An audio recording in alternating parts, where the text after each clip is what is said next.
Olá pessoal, aqui é Leonardo Montes, trazendo mais uma reflexão, hoje dia 25 de fevereiro de 2019, e dando continuidade à nossa série sobre os médiuns falidos. Nós vamos falar sobre o caso do Joel, que caiu pelo apego às lembranças da vida passada. Se você quiser ouvir outras reflexões, acessa youtube.com/Voz Espiritualista. Eu estou utilizando como ruído de fundo uma chuvinha que está caindo agora aqui na cidade. Então estou aqui na janela com o gravador. Eu espero que ele capte, porque está uma chuvinha muito gostosa. Acho que vai fazer um fundo muito bacana. Bom, o caso do Joel está narrado no livro Os Mensageiros, de André Luiz, psicografado por Chico Xavier. E é um caso muito diferente de tudo que eu já vi, de tudo que eu já li. Portanto, um caso bastante inusitado e que nos fará pensar sobre um assunto que vira e mexe aparece, que são as lembranças do passado, ou melhor, a ideia que algumas pessoas têm de que encontrarão respostas para o que estão vivendo se começarem a fuçar no passado. Então vamos ver com essa experiência do Joel se realmente esse é um bom caminho para a nossa jornada evolutiva, né? Muito bem. Então, capítulo 10 do livro Os Mensageiros, a experiência de Joel. Afastando-nos para um canto do salão, acompanhei Vicente, que se dirigiu a um velhote de fisionomia simpática. Então, meu caro Joel, como vai? Perguntou atencioso. O interpelado teve uma expressão melancólica e informou: graças à bondade divina, sinto-me bastante melhorado. Tenho ido diariamente às aplicações magnéticas dos gabinetes de socorro no auxílio e estou mais forte. Cederam as vertigens? Indagou o companheiro com interesse. Agora são mais espaçadas e, quando surgem, não me afligem o coração com tanta intensidade. Nesse instante, Vicente descansou os olhos muito lúcidos nos meus e disse sorrindo: Joel também andou nos círculos carnais em tarefa mediúnica e pode contar experiência muito interessante. O novo amigo, que me parecia um enfermo em princípios de convalescença, esboçou um melancólico sorriso e falou: fiz minha tentativa na terra, mas fracassei. A luta não era pequena e fui fraco demais. O que mais me impressiona no caso dele, porém, interpôs Vicente em tom fraterno, é a moléstia que o acompanha até aqui e persiste ainda agora. Joel atravessou as regiões inferiores com dificuldades extremas, após demorar-se por muito tempo, voltando ao Ministério do Auxílio perseguido de alucinações estranhas, relativamente ao pretérito. Ao passado? Perguntei surpreendido. Sim, esclareceu Joel humilde. Minha tarefa mediúnica exigia sensibilidade mais apurada, e quando me comprometi à execução do serviço, fui ao Ministério do Esclarecimento, onde me aplicaram um tratamento especial que me aguçou as percepções. Necessitava condições sutis para o desempenho dos futuros deveres. Assistentes amigos desdobraram-se em obséquios por me favorecerem e parti para a terra com todos os requisitos indispensáveis ao êxito de minhas obrigações. Infelizmente, porém... Mas por que, indaguei? Perdeu as realizações tão só em virtude da sensibilidade adquirida? Joel sorriu e obtemperou. Não perdi pela sensibilidade, mas pelo seu mau uso. Que diz? Tornei admirado. O meu amigo compreenderá sem dificuldades. Imagine que com o cabedal dessa natureza, ao invés de auxiliar os outros, perdi-me a mim mesmo. É que, segundo concluo agora, Deus concede a sensibilidade apurada como espécie de lente poderosa, que o proprietário deve usar para definir roteiros, fixar perigos e vantagens do caminho, localizar obstáculos comuns, ajudando ao próximo e a si mesmo. Procedi, porém, ao inverso. Não utilizei a lente maravilhosa no mister justo.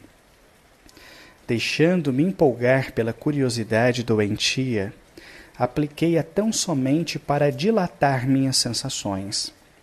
No quadro dos meus trabalhos mediúnicos estava a recordação de existências pregressas como expressão indispensável ao serviço de esclarecimento coletivo e benefício aos semelhantes, que me fora concedido realizar, mas existe uma ciência de recordar que não respeitei como devia. Interrompendo um instante a narrativa, aguçava-me o desejo de conhecer-lhe a experiência pessoal até o fim. Em seguida, continuou no mesmo diapasão. Ao primeiro chamado da esfera superior, acorri apressado. Sentia intuitivamente a vívida lembrança de minhas promessas em nosso lar. Tinha o coração repleto de propósitos sagrados.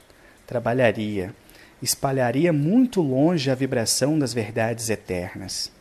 Contudo, aos primeiros contatos com o serviço, a excitação psíquica fez rodar o mecanismo de minhas recordações adormecidas, como disco sob a agulha da vitrola, e lembrei toda a minha penúltima existência, quando envergara a batina sob o nome de Monsenhor Alexandre Pizarro, nos últimos períodos da Inquisição Espanhola.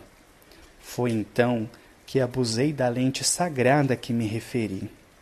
A volúpia das grandes sensações, que pode ser tão prejudicial como o uso do álcool, que embriaga os sentidos, fez olvidar os deveres mais santos.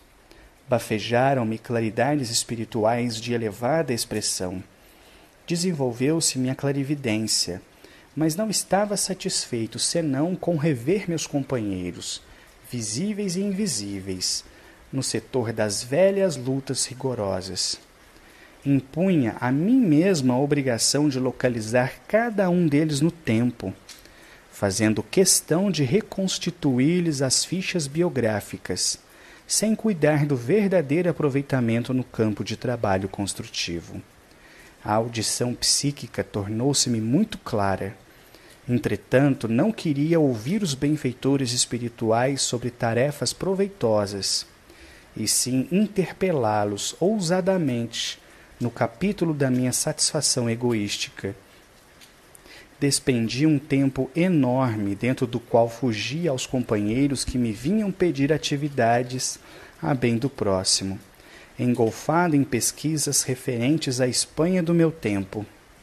Exigia notícias de bispos, de autoridades políticas da época, de padres amigos que haviam errado tanto quanto eu mesmo. Não faltaram generosas advertências. Frequentemente, os colegas do nosso grupo espiritista chamavam-me a atenção para os problemas sérios da nossa casa. Eram sofredores que nos batiam à porta, situações que reclamavam testemunho cristão. Tínhamos um abrigo de órfãos em projeto, um ambulatório que começava a nascer e, sobretudo, serviços semanais de instrução evangélica nas noites de terça e sextas-feiras, mas qual? Eu não queria saber senão das minhas descobertas pessoais. Esqueci que o Senhor me permitia aquelas reminiscências, não para satisfazer minha vaidade, mas para que entendesse a extensão dos meus débitos para com os necessitados do mundo e me entregasse a obra de esclarecimento e conforto aos feridos da sorte. Contrariamente à expectativa dos abnegados amigos que me auxiliaram na obtenção da oportunidade sublime, não me movi no concurso fraterno e desinteressei-me da doutrina consoladora, que hoje revive o Evangelho de Jesus entre os homens. Julguei procurar a rigor os que se encontravam afins comigo, desde o pretérito. Nesse propósito, descobri com evidentes sinais de identidade personalidades outrora eminentes em relação comigo. Reconheci o senhor Higino de Salcedo, grande proprietário de terras, que me havia sido magnânimo protetor. Perante as autoridades religiosas da Espanha, reencarnado como proletário inteligente e honesto, mas em grande experiência de sacrifício individual. Revi o velho Gaspar de Lorenzo, figura solerte de inquisidor cruel, que me quisera muito bem, reencarnado como paralítico e cego de nascença. E desse modo, meu amigo, passei a existência de surpresa em surpresa, de sensação em sensação. Eu que nascera recordando para edificar alguma coisa de útil, transformei a lembrança em viciação da personalidade. Perdi a oportunidade bendita de redenção. E o pior é o estado de alucinação em que vivo. Com o meu erro, a mente desequilibrou-se, e as perturbações psíquicas constituem doloroso martírio. Estou sendo submetido a tratamento magnético de longo tempo. Neste momento, porém, o interlocutor empalideceu de súbito. Os olhos desmesuradamente abertos vagavam como se fixassem quadros impressionantes, muito longe da nossa perspectiva. Depois cambaleou, mas Vicente o amparou de pronto, e passando-lhe a destra na fronte, murmurava em voz firme: Joel, Joel, não se entregue às impressões do passado. Volte ao presente de Deus. Profundamente admirado, notei que um convalescente regressava à expressão normal, esfregando os olhos. Muito bem. Esse é o caso, né? A leitura é um pouquinho extensa, mas eu acredito que vale muito a pena refletir sobre o caso do Joel. Quando eu li esse caso, eu me recordei de pronto de uma frase que o Pai Cipriano vira e mexe, traz para a gente, que é a seguinte: médium não é santo. Se fosse, estaria no altar e não no terreiro. Joel dá conta de que havia reencarnado no meio da Inquisição Espanhola. Como nós sabemos, um movimento que foi muito destrutivo, principalmente em relação à violência empregada com aqueles que eram considerados hereges. Então, sem dúvida, não havia sido santo. E retorna ao mundo em tarefa mediúnica, com uma mediunidade expressiva, como é característica dos médiuns do início do século XX. Eu já comentei aqui várias vezes nas reflexões, e trazia uma particularidade que torna o seu caso realmente diferente de tudo que eu já vi. Como despertar da mediunidade também veio a lembrança do passado, que gradativamente foi ficando mais nítida. Não apareceu apenas a mediunidade, mas também as faculdades psíquicas, como a clarividência, por exemplo, que é a capacidade de enxergar coisas à distância. E conforme essas lembranças foram ficando mais firmes, mais claras, com o objetivo de que ele não esquecesse o compromisso e a razão pela qual ele estaria ali encarnado, ele foi deixando todo o trabalho mediúnico, todo o apoio que ele recebia do centro espírita onde ele trabalhava, para se dedicar apenas a satisfazer a sua curiosidade vã. E quando as mediunidades começaram a ficar mais intensas, como ele dá conta da audiência, né, ele passou a ouvir os espíritos, ao invés de receber instruções para o trabalho que ele deveria realizar, ele ficava perguntando dos amigos do passado: mas onde está fulano? Eu quero notícias de ciclano. E o que aconteceu com Beltrano? E por aí vai. Então ele reduziu o potencial mediúnico que ele havia e transforma todo esse potencial em fuxico, né? Porque, em última palavra, é isso. Ele barateou a sua mediunidade em um nível realmente muito baixo e sem proveito a ninguém, a não ser a sua própria vaidade. Então, quando nós encontramos pessoas que têm uma mediunidade notável, muito provavelmente nós não estamos diante de um ser evoluído que baixou à Terra, mas sim de um espírito com pesadas dívidas do passado, que está longe de ser santo e que recebe da misericórdia divina muitas vezes um grande pacote de mediunidade, justamente pela extensão das suas dívidas com o passado. Por isso, mais uma vez eu repito, mediunidade não é opcional, mediunidade não é brincadeira, e nós vamos um dia prestar contas dos dons que possuímos aqui na Terra. Se tivermos feito bom uso, muito bem, vamos chegar do lado de lá vitoriosos, felizes e satisfeitos com a nossa jornada. Mas se ao contrário tivermos feito mau uso, vamos chegar do outro lado desequilibrados e em sofrimento. Vocês perceberam no finalzinho do relato que o Joel narra ter chegado a nosso lar depois de ter passado algum tempo no umbral com uma perturbação psíquica? Olha só que interessante, o processo que foi aplicado a ele, fazendo com que a sua sensibilidade aumentasse, permitindo que tivesse acesso às lembranças do passado, quando mal utilizado, transformou-se em fontes de sofrimento a ele. A mente é muito frágil. Eu já gravei aqui 2 reflexões sobre o Santo Daime, e se tem uma coisa que eu posso dizer com todo respeito, é que eu saí dessas experiências com uma veneração tremenda pela nossa mente, o quanto ela de fato é frágil. Então, essas experiências que muitas vezes alteram a nossa mente, sejam elas mediúnicas, psicotrópicas, etc., devem ser feitas sempre com muitíssimo cuidado, equilíbrio, sensatez e proveito. Não é brincadeira. As consequências podem ser muito danosas.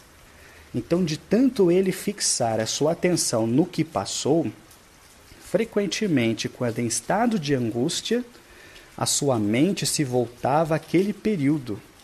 E toda a dor e sofrimento que ele causou aos outros e a si, que haviam sido amortecidos pelo esquecimento do passado, retornavam de forma pungente. Isso é uma das primeiras coisas que eu aprendi com os guias espirituais. Deixa o passado quietinho. Porque se lembrar do passado não é apenas trazer à memória fatos e fotos. É trazer também sensações, sentimentos e dores. Por isso, frequentemente digo às pessoas, se você não está dando conta de resolver os problemas dessa vida, tira da cabeça a ideia de que buscar no passado vai te trazer segurança ou vai te trazer respostas. Deixa o passado quieto. Provavelmente você não foi santo. O esquecimento do passado não é um mecanismo de tortura divina, é um mecanismo de proteção, porque a nossa mente é tão frágil que se não fosse o esquecimento do passado, nós não teríamos paz suficiente no coração para olhar para o hoje, de tanto que fixaríamos a nossa atenção no passado. Eu vou parando por aqui. Se você quiser ouvir outras reflexões, youtube.com/Voz Espiritualista. Um abraço a todos.